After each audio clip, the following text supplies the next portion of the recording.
ഇൻസ്ട്രക്ടർമാർക്കും പഠിതാക്കൾക്കും hello. ഇന്ന് ഞങ്ങൾ പ്രബോധന പ്രവർത്തനങ്ങളുടെ ഓർഗനൈസേഷനും മാനേജ്മെന്റും എന്ന വിഷയം പര്യവേക്ഷണം ചെയ്യുകയാണ്. ഈ സെഷന്റെ അവസാനം നിങ്ങൾക്ക് കഴിയും ഗൃഹഭരണം നിർവചിക്കുകയും അതിന്റെ പ്രാധാന്യം വിശദീകരിക്കുകയും ചെയ്യുക. Colour dynamics. Housekeeping. Importance of good housekeeping.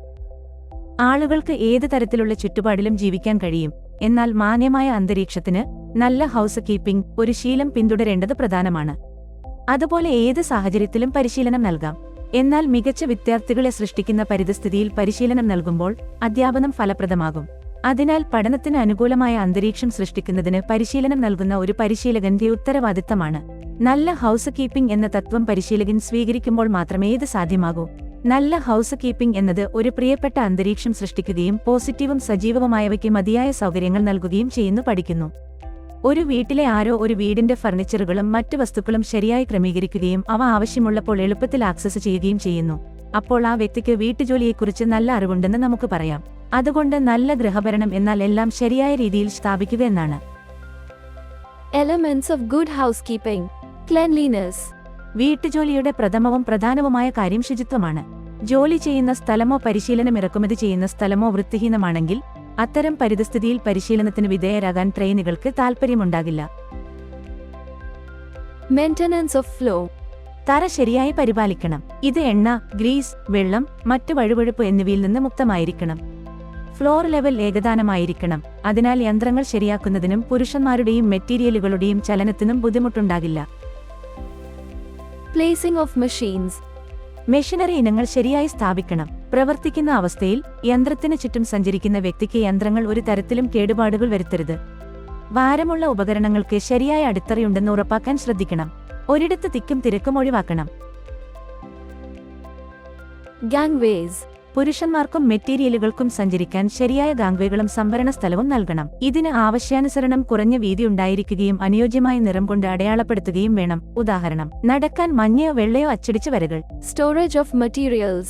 സ്റ്റോറുകളിൽ നിന്ന് പരിശീലന സാമഗ്രികൾ ലഭിച്ച ശേഷം ഇൻസ്ട്രക്ടർ ശരിയായ സ്ഥലത്ത് സൂക്ഷിക്കണം. അപകടങ്ങൾ ഒഴിവാക്കാൻ സ്ഫോടക വസ്തുക്കളും കത്തുന്ന വസ്തുക്കളും അകലം പാലിക്കണം. മെറ്റീരിയൽ ശരിയായ സമയത്ത് ഉപയോഗിക്കുന്നതിന് ലഭ്യമാകുന്ന തരത്തിലായിരിക്കണം സംഭരണം.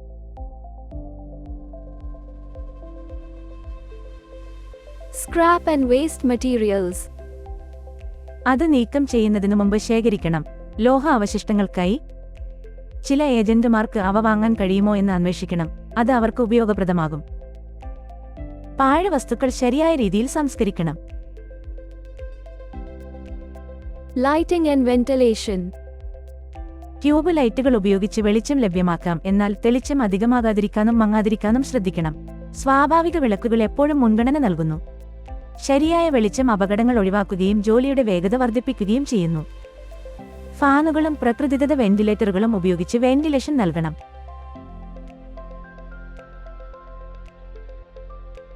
Fire extinguishers and first aid. Factory നിയമമനുസരിച്ച് എല്ലാ സ്ഥാപനങ്ങളിലും അഗ്നിശമന ഉപകരണങ്ങൾ ഉണ്ടായിരിക്കണം. തീപിടുത്തമുണ്ടായാൽ അത് ഉപയോഗിക്കാൻ വിദ്യാർത്ഥികൾക്ക് പരിശീലനം നൽകണം. കാർബൺ ഡൈ ഓക്സൈഡ് സാധാരണയായി അഗ്നിശമന ഏജന്റായി ഉപയോഗിക്കുന്നു. കാർബൺ ടെട്രാക്ലോറൈഡ്, സോഡ ആസിഡ് നുര, മണൽ എന്നിവയാണ് ഉപയോഗിക്കുന്ന മറ്റു ചില ഏജന്റുകൾ. എല്ലാത്തരം പ്രതിരോധ നടപടികളും സ്വീകരിച്ചതിനു ശേഷവും ഒരു അപകടത്തിന് സാധ്യതയുണ്ട്. ഒരു ഡോക്ടറെ കാത്തുനിൽക്കാതെ എല്ലാ വിഭാഗങ്ങൾക്കും സ്വയം സഹായിക്കാൻ കഴിയണം. ഒരു ഫസ്റ്റ് എയ്ഡ് ബോക്സ് ഉണ്ടായിരിക്കണം. അതിൽ പരിക്കേറ്റ വ്യക്തിക്ക് ആവശ്യമായ എല്ലാ വസ്തുക്കളും അടങ്ങിയിരിക്കണം. ഉടനടി ചികിത്സിക്കാം. ആവശ്യമുള്ളപ്പോൾ അത് എങ്ങനെ ഉപയോഗിക്കണമെന്ന് അധ്യാപകൻ വിദ്യാർത്ഥികളെ പരിശീലിപ്പിക്കുകയും വേണം. ബോക്സ് കണ്ടെത്തേണ്ടത് തികച്ചും ആവശ്യമാണ് വിദ്യാർത്ഥിക്ക് എളുപ്പത്തിൽ ആക്സസ് ചെയ്യാൻ കഴിയുന്ന ഒരു സ്ഥലത്ത്. അവസാനമായി, മുകളിൽ പറഞ്ഞ എല്ലാ വശങ്ങളും കണക്കിലെടുത്ത് ഒരു പരിശീലന ശില്പശാല രൂപകൽപ്പന ചെയ്യണം. അത് പരിശീലനം നൽകുന്നതിന് അനുയോജ്യമായ സ്ഥലമായിരിക്കും. Color dynamics. ചുറ്റുപാടുമുള്ളതും ജോലിസ്ഥലത്തതുമായ എല്ലാ സ്ഥലങ്ങളുടെയും ശരിയായ വർണ്ണചികിത്സ പരിശീലനാർത്ഥികളുടെ കാര്യക്ഷമതയ്ക്കും സുരക്ഷയ്ക്കും പൊതുവായ ക്ഷേമത്തിനും വളരെയധികം സംഭാവന നൽകുന്നു.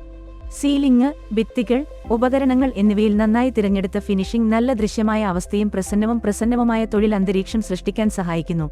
ഇത് ഉയർന്ന നിലവാരമുള്ള വൃത്തിയും വീടും പരിപാലിക്കും. മുറികൾ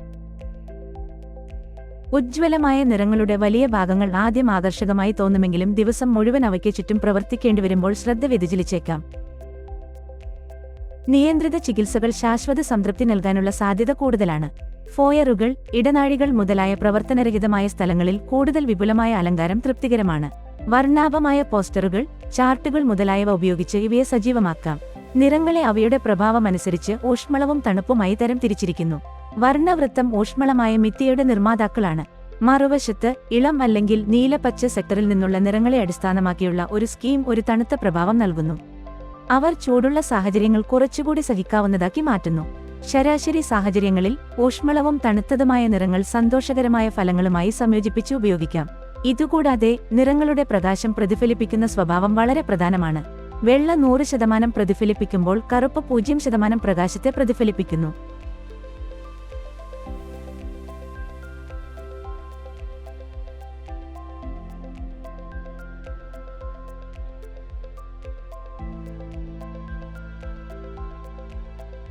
Ceiling and roof surface.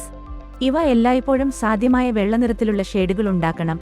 കാരണം അവയിൽ നിന്ന് പ്രതിഫലിക്കുന്ന പ്രകാശം ഇന്റീരിയറിലുടനീളം തുല്യമായി വ്യാപിക്കുകയും തിളങ്ങുന്ന പ്രതലത്തിൽ നിന്ന് ശ്രദ്ധ തിരിക്കുന്ന തിളക്കം കുറയ്ക്കുകയും ചെയ്യുന്നു. ഉഷ്ണമേഖലാ കാലാവസ്ഥയിൽ തണുപ്പിക്കൽ പ്രഭാവം നൽകുന്ന ഒരു നിറം കൂടിയാണിത്. Wall and floors. കണ്ണ് നിരപ്പിലോ താഴെയോ വെളുത്ത പ്രതലം തിളങ്ങുന്നു.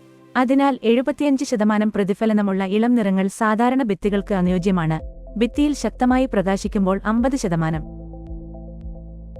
തറയുടെ നിറം മതിലുകളേക്കാൾ ഇരുണ്ടതായിരിക്കണം. പ്ലാന്റും ഉപകരണങ്ങളും, വർക്ക് ബെഞ്ചുകൾ, മെഷീനുകൾ, ഡെസ്ക്ടോപ്പുകൾ എന്നിവയ്ക്ക് സാധാരണയായി 20 മുതൽ 40% വരെ പ്രതിഫലനമുണ്ടായിരിക്കണം. അതായത് ഗ്രേ അല്ലെങ്കിൽ ബ്രൗൺ ഡെസ്കുകളും വർക്ക് ബെഞ്ചുകളും മോടിയുള്ള സ്വയം നിറമുള്ള തിളങ്ങാത്ത മെറ്റീരിയലിൽ പൂർത്തിയാക്കണം. യന്ത്രങ്ങളിൽ പച്ചയും ഗാർഡുകളിലും കവറുകളിലും മഞ്ഞയും ഇലക്ട്രിക്കൽ ഉപകരണങ്ങളിൽ ഓറഞ്ച് നിറവും ഇന്ത്യൻ മാനദണ്ഡങ്ങൾ നിർദ്ദേശിക്കുന്നു. Fire and safety equipment. ഈ വീട്ടുപകരണങ്ങൾക്ക് മുകളിലുള്ള ഭിത്തിയിൽ ഒരു നിറമുള്ള പാച്ച് സ്ഥാപിക്കുന്നത് അടിയന്തര ഘട്ടത്തിൽ അതിന്റെ ധൃതസ്ഥാനം ഉറപ്പാക്കുന്നു. Machine controls. സ്റ്റോപ്പ് ബട്ടൺ എല്ലായ്പ്പോഴും വ്യക്തമായി അടയാളപ്പെടുത്തിയിരിക്കണം. കാരണം ആർക്കും അത് അടിയന്തര ഘട്ടങ്ങളിൽ കണ്ടെത്താൻ കഴിയണം. സ്റ്റോപ്പ് ബട്ടൺ സാധാരണയായി ചുവപ്പായിരിക്കും. സ്റ്റാർട്ട് ബട്ടൺ പച്ചയാണ്. ഗിയർ ലിവർ പലപ്പോഴും മഞ്ഞയാണ്. Lubrication points. പ്രധാന ലൂബ്രിക്കറ്റിംഗ് പോയിന്റുകൾക്കും ഓയിൽ ഹോളുകൾക്കും ചുറ്റും അവ എളുപ്പത്തിൽ കണ്ടെത്തുന്നതിന് വ്യത്യസ്ത നിറത്തിലുള്ള ചെറിയ പാച്ചുകൾ നൽകണം. ഇത് സാധാരണയായി ഒരു സ്റ്റീൽ ഗ്രേ മെഷീനിൽ ഒച്ചർ മഞ്ഞ പാച്ചാണ്. Hazards. അപകടത്തിന് ഗാർഡുകൾ നൽകാൻ കഴിയാത്തപ്പോൾ നിറങ്ങൾ ഉപയോഗിക്കണം. സാധാരണയായി ചുവപ്പ് നിറമാണ് ഉപയോഗിക്കുന്നത്. ഹൗസ് കീപ്പിംഗ് എങ്ങനെ നിർവചിക്കാമെന്നും അതിന്റെ പ്രാധാന്യത്തെക്കുറിച്ച് കളർ ഡൈനാമിക്കിനെ കുറിച്ചും എങ്ങനെ വിശദീകരിക്കാമെന്നും വിഷയം നിർവചിക്കുന്നു. നിങ്ങൾ ഈ വിഷയം മനസ്സിലാക്കിയെന്ന് ഞാൻ പ്രതീക്ഷിക്കുന്നു. ഞങ്ങളുടെ അടുത്ത വീഡിയോയിൽ ഞങ്ങൾ പുതിയ ആവേശകരമായ ആശയം കൊണ്ടുവരും. അതുവരെ സുരക്ഷിതരായിരിക്കും.